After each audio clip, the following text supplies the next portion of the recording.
Hey guys, it's Jolene. It's Miss Nature Friendly Farms. I'm hanging out in the greenhouse today, and for the first time we are going to start to get our temperatures below the 0 mark, or for Fahrenheit folks, in the 20s. So I wanted to show you guys how I'm trialing some heating methods in order to keep some very precious tomatoes alive. So let's take a look.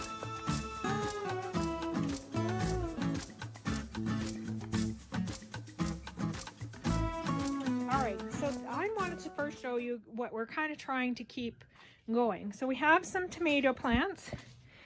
These actually are tomato plants that are designed to still grow in the 30s, and for temperatures they're called a Siberian tomato. I believe they're a Russian tomato. So they are a little bit more cold hardy than your standard heirloom tomato from the south. So I'm hoping that these guys will actually hold up. So I still have some leftover peppers going on. I've got some hot peppers back there. I even actually have some melons that I'm trialing down here. So it'll be interesting to see. I've got some Tiny Tim tomatoes and Mr. Stacky. Lots of things in here would be fine without any heat. I've got lots of the brassicas going on over here. Normally they're fine outside in the garden, but they're in here mixed in, so they certainly won't mind the little bit of extra heat. It's not like it's going to be hot. In here I've got some cucumbers going on that we're trialing, and I'm hoping they'll stay alive. One more very tall tomato plant, so I'm hoping it stays alive, and some other little things seeded, and more cucumbers going on here, and I even have a zucchini plant over there. So how am I going to keep it alive? We are trialing 3 different things. The first one is this mess here. That is my compost pile. I'm not actually quite sure that it's going to put off that much heat overall. It's got a good mix of greens and browns, but I had it in here by itself and I didn't find a great degree of change. So that's number 1 we're trialing. And 2, we have a box of water, a plastic container of water, spray painted black in order to suck in the heat during the day and then hopefully release it at night. And I'll just lift the lid a bit and let the heat escape. The water's pretty cool, so I'm not sure on that one either.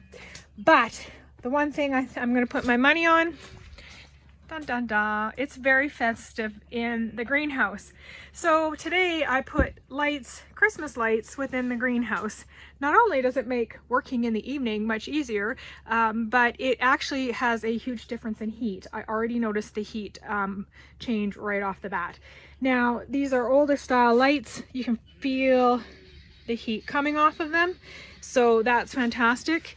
These ones, they don't put off as much heat, but they are still putting out heat. So it is definitely a lot warmer, or has been a lot warmer, since I put on the Christmas light. So if I had to put my money on anything, I think these guys will do it.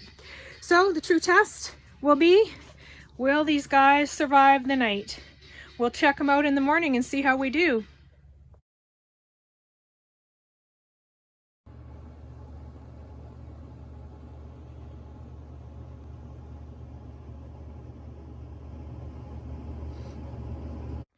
All right guys, so last night we had our first frost, our first hard freeze.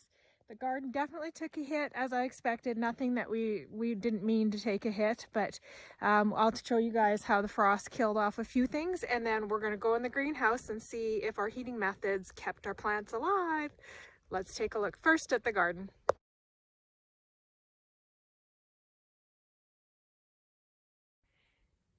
So here's our eggplants. Definitely eggplants are a heat-loving plant, and they were absolutely mortified by the freeze last night. Next to it over there is some brassicas. They are unaffected by it. The Swiss char, I was a little bit surprised, but yeah, it didn't like the frost either, so it took a major dive. And our different like okras and stuff like that. Actually, okra is definitely a heat-loving plant. It did not love the frost, and we didn't plan for it. It's just a matter of we're kind of glad it's time to clean up that part and start putting those things away so that we can get ready for next spring. Now our carrots, they did just fine. Temperatures reached -2 last night, so in the 20s for those in the US temperature charts. So the carrots will actually sweeten up with this temperature, which is great. They were already tasting pretty good, but they definitely needed that sweetener. I love it when the carrots taste like you can't even get them in the store like that. So we also had celery, and it did just fine in the lower temperatures. But let's see what the true story is with regards to what was in the greenhouse.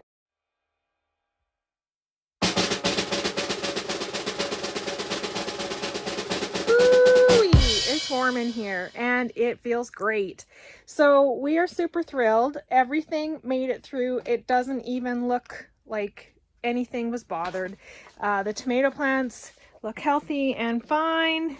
The peppers, this guy's at the front, so I would expect the front to be a little bit cooler with a bit more air points in there.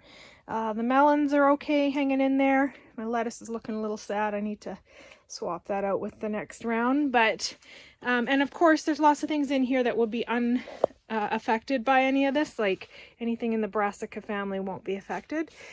So we have a tropical plant in here. It made it just fine. The pepper is fine. Goji berries I don't think would have any impacts whatsoever, so I think they'd be fine either way. Tomato plant seems okay. I'm not sure. I don't think this damage that I see in the leaves, a little bit of blackness, is frost. I think that was prior to this. We have some cucumbers that are very frost sensitive, and they look fine. This one looks a little curly. I'm not sure if that has anything to do with the frost or not, but we'll monitor that one. And we have the zucchini hidden under here. It's all good. We have another 2 cucumbers there, and they're doing good. So everything seems to be doing just fine. One thing I will say is this guy, which I said initially wasn't very hot, it was cold. It was hot yesterday. So by the end of the day, this was quite warm. So this bucket of hot water, or bucket of water in a black bucket, does actually heat up and release heat throughout the day. So that actually worked. Can't tell you anything much about if the compost pile worked or not. The compost pile's over here. I'm sure it's adding a little bit of heat to it, but probably very minor amount. Overall, I would say the #1 winner is the Christmas lights, which certainly makes the greenhouse look very festive at night. Awesome, guys. So your heating methods, if you need a heating method for a small greenhouse like we have, Christmas lights work very well. LED lights don't put off much heat, so you do if you can get your hands on older models, they definitely put off way more heat. Or using as many as you can of the black buckets, they certainly will produce heat. And lastly, compost pile. Those are 3 ways you can heat your greenhouse, and all of which seem to have worked in keeping this one warm through -2 last night, and it's going to have -2 again tonight, so it should work just fine. And the greater test then will be when we start getting even lower in temperatures, so we'll check in again. We usually have about -6 is the lowest I think I've seen since I've been here, so we'll check in again and see how it does at -6. Awesome, guys. Well, be friendly, be kind.